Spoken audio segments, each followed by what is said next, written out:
معون مبارکه سوره چې د قران عظیم شان یو سلومه سوره ده په مکه معظمه کې را نازله شوې ده او مبارک آیاتونه لري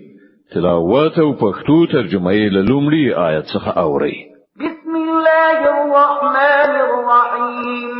د الله په نوم چې ډیر زیات مهربان پورا رحم لرونکی دی أرأيت الذي يكذب بالدين تولید هغه څوک چې د آخرت جزاء او سزا ته دروغ وایي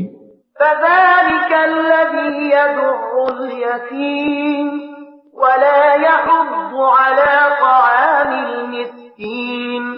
دا هماغه څوک دی چې یتیم په سپکاوي سره شړي او د مسکین د ډوډۍ په ورکړه هڅونه نه کوي فويل للمصلين